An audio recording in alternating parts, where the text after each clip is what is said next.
नमस्कार शेतकरी मित्रांनो, आज आपण अशा नवीन पिकाची माहिती देणार आहोत. जे पीक सुरू झाल्यानंतर एकरी उत्पादन साधारणपणे 50,000 पासून ते 7 लाखापर्यंत उत्पादन मिळवून देऊ शकते. या व्हिडिओच्या माध्यमातून त्याच पिकाची माहिती देणार आहोत.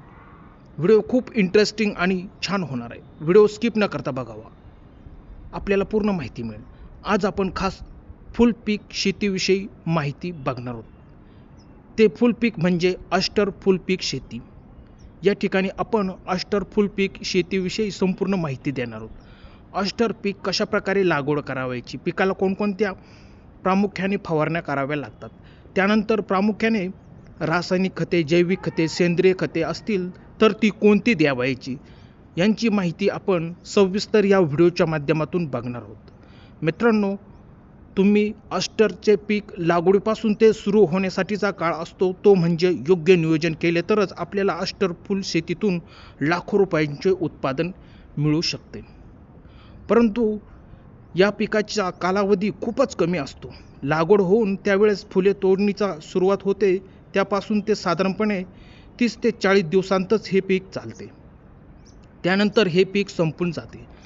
मात्र ह्या वेळेत आपल्याला 6 ते 7 लाख रुपये एकरी उत्पादन मिळवून देणारा हा एक फुल शेती वाण आहे. तर चला सखोल माहिती बघू. जर तुम्ही अजूनही चॅनलवर नवीन असाल, चॅनलला सबस्क्राईब केलेले नसेल तर चॅनलला सबस्क्राईब करून व्हिडिओ आवडला तर लाईक, शेअर, कमेंट्स करा. सर्वात आधी माहिती सांगतो की जे अस्टर फुले आहेत, जी फुले निळ्या, जांभळ्या, गुलाबी, लाल अशा वेगवेगळ्या प्रकारची फुले असतात, तर हे हंगामी पीक मानले जाते. त्याची लागवड तुम्ही ऑगस्ट-सप्टेंबरमध्येही याची सहज लागवड करू शकता. त्याचबरोबर दसरा, दिवाळी, नववर्ष, मार्गशीर्ष या महिन्यांमध्ये या अस्टर फुलाला खूप मोठ्या प्रमाणात मागणी असते, आपल्याला बघायला मिळते. या फुलाचा आजपर्यंत रेकॉर्ड 40 रुपयाच्या खाली अजून ते आलेले नाही. त्याचे रेट त्याच्या पुढेच असतात. साधारणपणे 50 रुपयापासून ते 200 ते 300 रुपये किलो दर या फुलाला मिळालेला तुम्ही बघू शकता. तर आपण जाणून घेणार आहोत याची लागवड कशी करावायची. लागवडीच्या आधी जी काही खते आहेत ती आपल्याला शेतात टाकून घ्यावायची आहे. आपल्याला फक्त सेंद्रिय खतांचा जास्तीत जास्त या ठिकाणी वापर करावायचा आहे. तर तुम्ही चांगले कुजलेले शेणखत किंवा कोंबडी खत या ठिकाणी वापरू शकता. हे खते पसरून घेऊन शेतामध्ये सऱ्या पाडावायच्या आहेत. मित्रांनो, शेती करताना नियोजन तेवढेच महत्त्वाचे असते. नियोजन केले तर शेतीतून खूप मोठ्या प्रमाणात नफा मिळतो. मित्रांनो, त्या सऱ्यांचे अंतर सुमारे 1.25 फुटाचे ठेवून सरीच्या पोटाला आपल्याला अस्टरची रोपे लावायची आहेत. ती तुम्ही बी किंवा नर्सरीमधून रोपे आणून लागवड करू शकता. परंतु बऱ्याच शेतकऱ्यांकडे यांचे बियाणे उपलब्ध असते, त्यामुळे व्यवस्थित चौकशी करून बियाणे मागवावे, कारण त्यामुळे उत्पादन चांगले मिळते. तर पुढे बघू एकरी किती बियाणे व रोपे लागतील.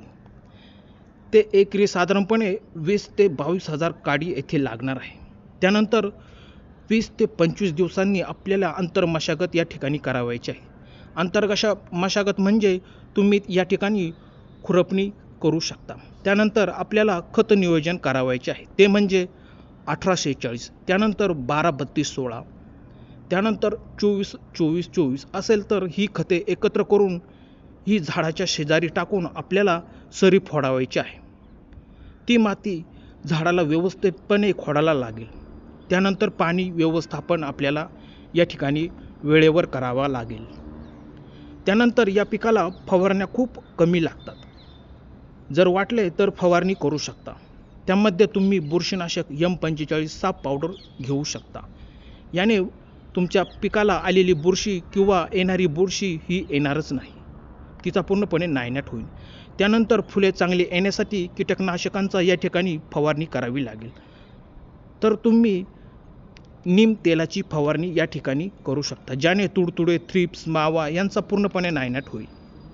त्याचबरोबर जास्त उत्पादन आणि जबरदस्त फुले लागण्यासाठी आपल्याला पाणी हे पाटाने द्यावे लागेल. त्यामध्ये आपल्याला फॉस्फरिक ॲसिड आणि युरिया यांचे द्रावण पाटाने सोडावे लागेल, कारण याचा खूप फायदा होतो फुले लागण्यासाठी व पाने हिरवीगार होण्यासाठी. त्यामुळे मित्रांनो, हे पीक खूप कमी कालावधीचे आहे. त्यामुळे कमी वेळेत जास्त नफा मिळवून देणारे हे अस्टर फुल शेती आहे. त्यामुळे तुम्ही याची लागवड जून-जुलैमध्ये सहज करू शकता, कारण या पिकाला उष्णता सहन होत नाही. त्यामुळे योग्य वेळी लागवड केल्यास आपल्याला भरघोस उत्पादन मिळतो. मित्रांनो, कसा वाटला व्हिडिओ? आवडल्यास असेच शेतीविषयक नवनवीन व्हिडिओ बघण्यासाठी आमच्या चॅनलला अजून सबस्क्राईब केलेले नसेल तर सबस्क्राईब करा. धन्यवाद शेतकरी मित्रांनो.